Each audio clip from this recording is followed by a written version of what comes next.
Hey friends, welcome back. Today we're chatting about all of the books that are coming out this summer that I think that you should know about. We've got some fantasy, we got some thriller, we got some horror, and of course we also have some romance. So settle in, grab a drink, we're gonna get into it. In the United States, summer is classified as June, July, and August, technically June 20th, which is why this video is coming out when it is. So those are the months that we are going to be talking about today. If you didn't know, I do seasonal book release videos. So my previous one obviously was spring releases that you should know about. I did cover some of the releases happening in the beginning or some parts of June, so I'm not going to talk about them again. I'll link that video down below if you want to check out some of the releases that you may have missed so far this year, because there have been some really, really good ones. But that being said, talking about the books that are coming out in June that I haven't yet talked about on my channel, in regards to like the book releases videos at least. First one that is actually coming out on June 18th is One Star Romance by Laura Hankin. This was part of Book of the Month this month, so I did get it a little early. I'm sure some of you did as well. This one sounds so great. It's about our main characters, Natalie and Rob, and they're walking down the aisle at a friend's wedding. Right before they walk down the aisle, Natalie learns that Rob wrote a 1-star review for her book that she's written. And throughout the years, they keep getting, thrown into these social situations with their friend group, and eventually it turns into a little bit of a romance. I like that tension. I like that sort of conflict that is going on. I just think that it's going to be great. This next one I found right before I started filming because I was making sure I wasn't missing anything, and I probably still am missing things, just like fair warning. But this one is The King's Witches by Kate Foster. I saw the word witches and got immediately intrigued, and then I saw this little ship on the cover and I suddenly will be picking it up.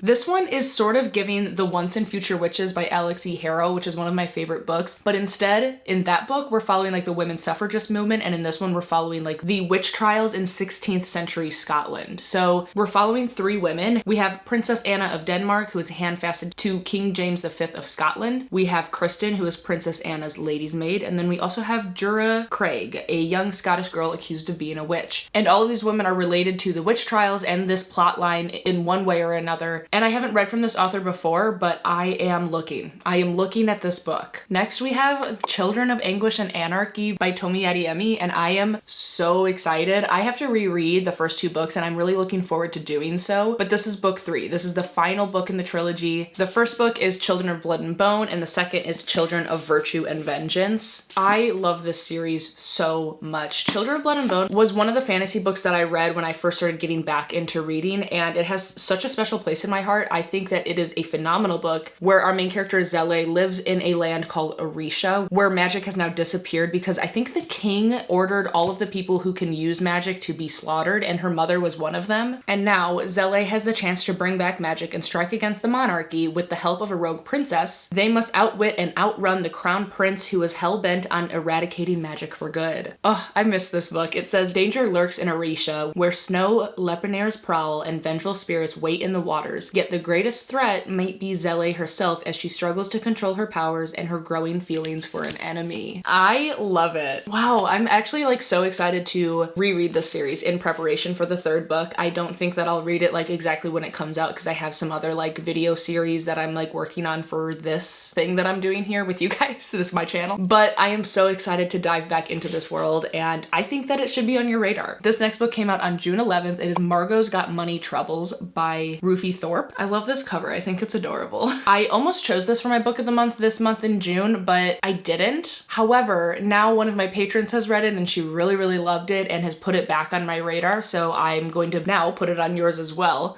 It says, as the child of a Hooters waitress and an ex-pro wrestler, Margot Millett has always known she'd have to make it on her own. She never planned to have an affair with her English professor. Even though it was brief, it didn't stop her from getting pregnant. And despite everyone's advice, she decides to keep the baby, mostly out of naivete and yearning for something bigger. Now at 20, Margot is alone with an infant, unemployed, and on the verge of eviction, and she needs a cash infusion fast. And basically, she starts an OnlyFans, and she takes lessons that she learned from the world of wrestling, like how to craft a compelling character and make your audience fall in love with you. Before she knows it, she's turned into a runaway success. Could this be the answer to all of her problems, or does internet fame come with too high a price? I think it's a very fun book that is very applicable to today's day and age especially, and I love it. I actually really want it.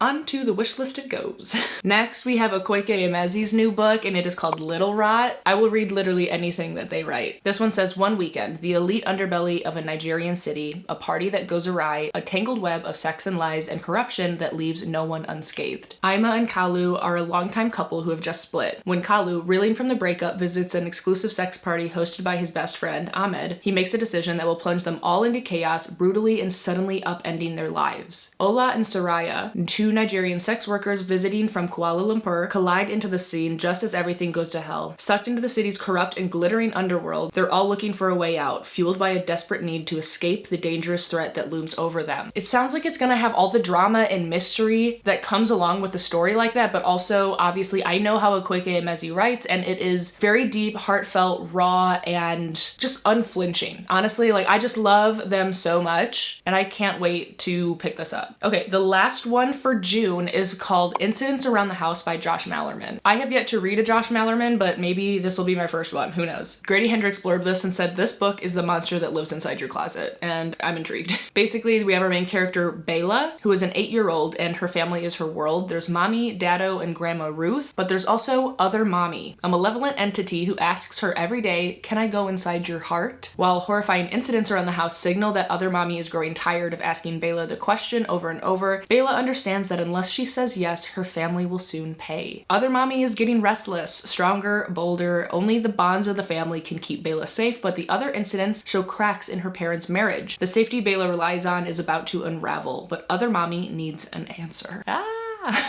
And then, okay, I know I said I wasn't going to talk about books that I have already talked about in this seasonal release series, but I just have to quickly say that Horror Movie by Paul Tremblay is coming out. It's already out on June 11th, and I'm just really excited about it, okay? I know not everyone loves Paul Tremblay, but I love his, like, slow burn atmosphere horror. Like, it does something for me. And this one is, like, a twist on the cursed film genre, and I'm really excited about it. If you like Paul Tremblay or that sort of vibe, check it out because I'm excited about it, okay? Oh, you know what? I'll also say really quick, Love Unwritten by Lauren Asher is also coming out on June 18th. It's book 2 in the Lakefront Billionaires series. So if you have read the first book, which is Love Redesigned, and I've heard really good things about it, if you don't know, the second one is coming out this month. Now let's go into July. July is a pretty boppin' month, I'm not gonna lie. The first one is The Lost Story by Meg Schaefer. This is the author that wrote The Wishing Game, if you are unaware. Wishing Game is a really fun, like, whimsical fantasy with a little competition happening on this little, like, magical island. And it was really cute, and I'm excited to see what else she has been writing. Aw, it actually sounds really cute. It says, it's inspired by C.S. Lewis's The Chronicle of Narnia. This wild and wondrous novel is a fairy tale for grown-ups who still knock on the back of wardrobes, just in case. That's adorable.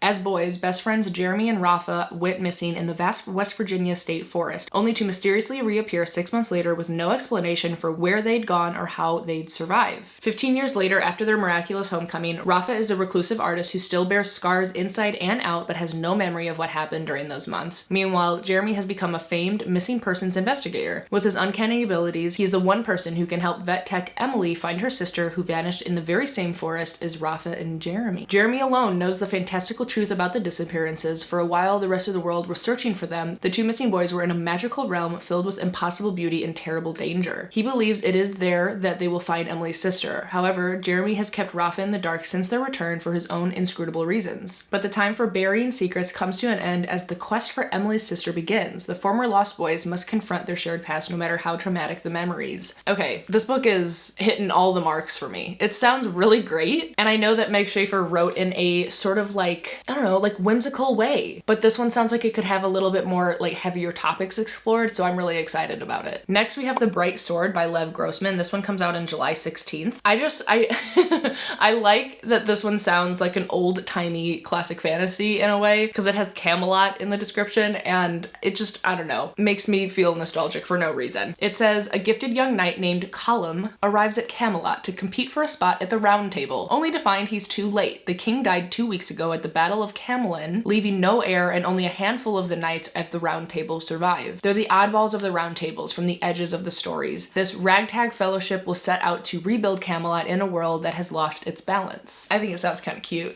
I like the idea of like the oddballs coming together to try to save good old Camelot. Sounds like it could be a good old time. And then this one, I know I talked about it in again, I talked about it in the last video, but it was an accident. I didn't know that it came out in July, so it shouldn't have even been in that video. So in July 2nd, The God of the Woods by Liz Moore comes out, and I'm too excited about it. I think it sounds awesome. I love this cover with my whole being. And plus it has like a camp counselor vibe, and I'm so into that. So it says, early morning, August 1975, a camp counselor discovers an empty bunk. Its occupant, Barbara Van Laar, has gone missing. Barbara isn't just any 13-year-old. She's the daughter of the family that owns the summer camp and employs most of the region's residents. And this isn't the first time a Van Laar child has disappeared. Barbara's older brother similarly vanished 14 years ago, never to be found. As a panicked search begins, a thrilling drama unfolds. Chasing down the layered secrets of the Van Laar family and the blue-collar community working in its shadow, Moore's multi-threaded story invites readers into a rich and gripping dynasty of secrets and second chances. Like I said, I love a summer camp vibe. Someone goes missing. It's not the first time. It sounds great. Sounds right up my alley. Then we have on July 30th, Look in the Mirror by Catherine Steadman. There are two people that we're following, and I have no idea how they're related at all, but that's obviously part of why you would read the story, I guess. So we have Nina, who is still grieving her father's death. She learns that she has inherited a property in the British Virgin Islands, a vacation home that she had no idea about until now. She doesn't know why he kept it from her and what else he is hiding. Then we have Maria, who was once an ambitious medical student. She's now a nanny for the super rich. The money's better, and so are the destinations where her work takes her. Just one more gig and she'll be set. Finally, she'll be secure, but when her wards never show, Maria begins to make herself at home, spending her days luxuriating by the pool and in the sauna. There's just one rule: don't go in the basement. But her curiosity just might get the better of her, you could have guessed that, and soon she'll wish her only worry was not getting paid. So there's a lot of like what is going on with this synopsis, and I think it's probably being vague for the purpose of the intrigue, and it got me. I'm intrigued. This next one comes out on July 2nd, and it was an early release option for Book of the Month this month, and I chose it. It is The Lion Women of Tehran by Marjan Kamali. I really love how this book sounds. So it's following two young girls who grew up together, played together, and shared ambitions of becoming lion women, but one of them gets pulled into sort of like the upper class. Her and her family are allowed, hi Avi, to move to a more like bourgeois part of the place that they live in, and they go. And then so these young girls get separated, but eventually later on in life, their lives cross paths again. And that joining kind of brings up all of the past memories. It basically like changes the course of the rest of their lives. And I don't know in which way. This is that story. And I really like how that sounds. I think it's going to be really good, and I'm excited about it. This one comes out, like I said, on July 2nd. Next, we have All This and More by Peng Shepherd. If I'm remembering correctly, this is like a choose your own adventure sort of book. This comes out on July 9th, and it says, meek, play it safe Marsh has just turned 45, and her life is in shambles. Her career is stagnant, her marriage has imploded, and her teenage daughter grows more distant by the day. Marsh is convinced that she's missed her chance at everything: romance, professional fulfillment, and adventure, and is desperate for a do-over. She can't believe her luck when she's selected to be the star of a global sensation All This and More show that uses quantum technology to allow contestants the chance to revise their past and change their present lives. It's Marsh's only shot to seize her dreams, and she's determined to get it right this time. But even as she tries to become a famous lawyer, gets back together with her high school sweetheart, and travels the world, she begins to worry that All This and More's promises might be too good to be true. Because while the technology is amazing, something seems a bit off.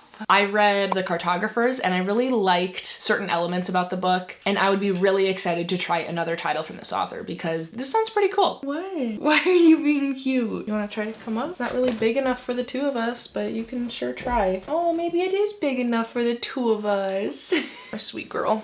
Okay, Avi, what's next? Next is I Was a Teenage Slasher by Stephen Graham Jones. This comes out on July 16th. I just really like a slasher storyline. I think it's fun. It just makes me think of like classic horror movies. And that's this one. It says it's a classic slasher story with a twist. It's 1989 La Mesa, Texas, a small West Texas town driven by oil and cotton. A place where everyone knows everyone else's business. So it goes for Tali Driver, a good kid with more potential than application, 17 and about to be cursed to kill for revenge. Here, Stephen Graham Jones explores the Texas he grew up in, the unfairness of being on the outside through the slasher horror he lives, but from the perspective of the killer. Tali, writing his own biography, find yourself rooting for a killer in the summer teen movie of a novel gone full blood curdling tragic. I think that sounds great. Next, we have Ghost Camera by Darcy Coates. Coates has written my favorite haunted house story of all time, so now I'm obviously just looking forward to anything else that she writes that I am interested in. And this one sounds fun. It says, when Jenny finds an abandoned Polaroid camera, she playfully snaps a photo without a second thought. But there's something wrong with the image. A ghostly figure stands in the background, watching her, fixated on her, moving one step closer with every picture she takes. Desperate, Jenny shares her secret with her best friend Bree. Together they realize the camera captures unsettling impressions of the dead. But now the ghost seems to be following the two friends. And with each new photo taken, a terrible danger grows ever clearer. Sounds right up my alley. I know I like her writing. It should be on your radar too. Okay, next we have The Sky on Fire by Jenn Lyons. Very fun cover. It says, enter a world ruled by dragons. Anarad lives only for survival, preferring to thrive in the jungles of the deep with the Titan Drake she keeps by her side. When an adventuring party saves her from capture by the local warlord, she is eager to return to her solitary life, but this is no ordinary rescue. Anarad's past has caught up to her, and these cunning misfits intend to spirit her away to the Cloud Cities, where they need her help to steal from a dragon's horde. And the horde in question belongs to the current regent, Neveranimus, and she wants Anarad dead. Of course she does. It says this is for fans of Naomi Novik's Temeraire series and Fourth Wing. Adult high fantasy with dragons. I'm definitely looking. I am looking. This cover's beautiful. Then we have The Wedding People by Allison Espatch. I just liked this cover. I saw it during my research for this video and I think it looks adorable, but I think it actually explores some deeper topics. So the situation is that there is a wedding going on at this Grand Cornwall Inn, and one of our main characters, Phoebe, arrives there alone, wearing green dress and gold heels, not a bag in sight, and she's immediately mistaken in the lobby for being with the wedding party, but she's actually the only person at this whole inn that isn't at the wedding. She showed up here, she was supposed to be at this vacation with her husband, but now she's here without him. And I'm not sure if you're supposed to know what happened. It's not in the synopsis, so I'll avoid it, but I did read some Goodreads reviews, and I found out that the reason that she's at this inn by herself is a little bit dark. She's very depressed. However, the bride and Phoebe start talking, and basically they start confiding in each other. They find this friendship, and it says it turns uproariously, absurdly funny, and devastatingly tender. It's a look at the winding paths we can take to places we never imagined, and the chance encounters it sometimes takes to reroute us. I think it sounds really uplifting towards the end, but some, self-work and deeper parts to get there, and it sounds like my type of book. The last one for July, this is July 9th. It is The Spell Shop by Sarah Beth Durst. It just looks so cozy. I had to include it. It says, it is a romantasy debut, a lush cottagecore tale full of stolen spellbooks, unexpected friendships, sweet jams, and even sweeter love. It's a adult cozy mystery romantasy. Yeah, please. Thank you. Kayla has always had trouble dealing with people. Thankfully, as a librarian at the Great Library of Elysium, she and her assistant Cass, a magically sentient spider plant, have spent the last decade sequestered among the Empire's most precious spellbooks, preserving their magic for the city's elite. When a revolution begins and the library goes up in flames, she and Cass flee with all the spellbooks they can carry and head to a remote island Kayla has never thought she'd see again, her childhood home. Taking refuge there, Kayla discovers, much to her dismay, a nosy and very handsome neighbor who can't take a hint and keeps showing up day after day to make sure she's fed and to help fix up her new home. In need of income, Kayla identifies something that even the bakery in town doesn't have: jam. With the help of an old recipe book her parents left her and a bit of illegal magic, her cottage garden is soon covered in ripe berries. But magic can do more than make life a little sweeter, so Kayla risks the consequences of using unsanctioned spells and opens the island's first ever much needed secret spell shop. That sounds so cute. And it doesn't say number one next to the title, so I think it looks like it's going to be a standalone, which is really cute. It does kind of sound like it's going to open up possibilities for further books, but regardless, it looks really, really cute. Now, let's go into August, shall we? First and foremost, we have to talk about This Ravenous Fate by Hayley Dennings. If you don't know about this book, you should. This is her debut novel. It is sapphic, enemies to lovers, vampires, actual enemies to lovers is the key word. This is out on August 6th. It says, at night in Harlem, the jazz clubs come to life and death waits in the dark. It's 1926 and reapers are growing stronger everywhere. Created centuries ago by cruel medical experiments, these once human vampires are driven to attack without mercy. Those who protect the city from them hold more power than even the organized criminals who run the nightclubs. As the reluctant heir to her father's reaper hunting empire, Elise Saint knows that the Harlem Reapers want her dead. Among them is Layla Quinn, who lost her parents, the protection of the Saints, and her humanity the night she was turned into a Reaper, and she'll never forget how Elise Saint betrayed her. A wave of mysterious killings shocks the city, forcing Elise and Layla to work together to find out if some Reapers are turning human again, or becoming even deadlier. As their investigation takes them from glittering parties to gangster underworlds, the two must confront their complicated feelings for each other, for a new kind of evil is on the rise, one that will destroy Reapers and humans alike if they don't stop it. Avi woke up for that one. Oh, hold on, she's gotta get comfy. Hayley Dennings is just one of the best people in the world, and I'm so lucky to have met and become friends with her. Like, look at this book. Do you see this? Oh, it's so beautiful, and I'm really excited about it, and you should too. Next, we have The Life Impossible by Matt Haig. The quote is, "What looks like magic is simply part of life we don't understand yet." It says, when retired math teacher Grace Winters is left a rundown house on a Mediterranean island by a long-lost friend, curiosity gets the better of her. She arrives in Ibiza with a one-way ticket, no guidebook, and no plan. Among the rugged hills and the golden beaches of the island, Grace searches for answers about her friend's life and how it ended. What she uncovers is stranger than what she could have dreamed, but to dive into this impossible truth, Grace must first come to terms with her past. Filled with wonder and adventure, story of hope and the changing power of a new beginning. I love that. I haven't yet read The Midnight Library. Let me know down below if you think I should. I don't know. Should I? But this one is coming out on, wait, this one says September 3rd. This happened last episode too.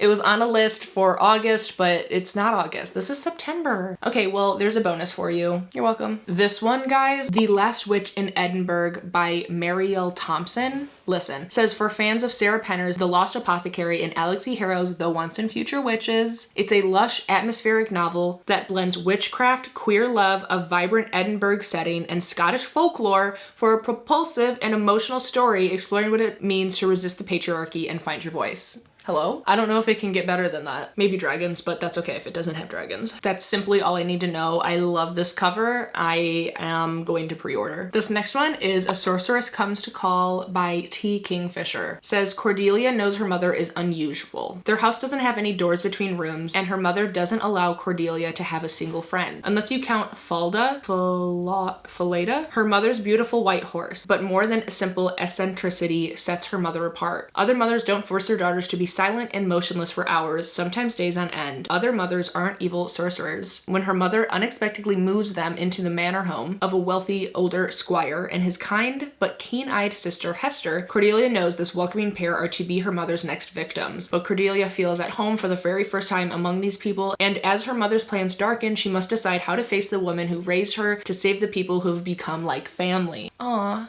Sounds like it could get pretty messy, and T. Kingfisher always writes in this sort of like PG atmospheric horror way, is how I personally think about her writing in books, and it's fun. Her books aren't always for me, but I do enjoy them, and the synopsis of this one sounds really pretty intriguing. Next we have House of Bone and Rain by Gabino Iglesias. This is basically about a group of 5 teenage boys living in Puerto Rico seeking vengeance after one of their mothers is murdered. A doomed tale of devotion and the afterlife of violence. It blurs the boundaries between myth, mysticism, and the grim realities of our world. House of Bone and Rain is harrowing coming-of-age story, a doomed tale of devotion, and the afterlife of violence and what rolls in on the tide. The genres are horror, fiction, adult thriller, mystery, fantasy, crime. Like, I think it also gets paranormal if I'm not mistaken. Oh, this is the same author. Wow, okay. It's the same author of The Devil Takes You Home, and I have it. It's on my little rotating bookshelf over here. That's why this name sounded familiar. Okay, yeah, very excited. I haven't read that one either, but I will.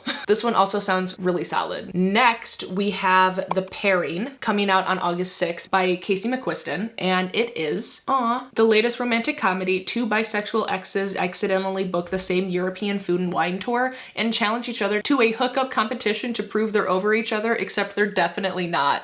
Stop. I love this so much. That's literally all I need to know.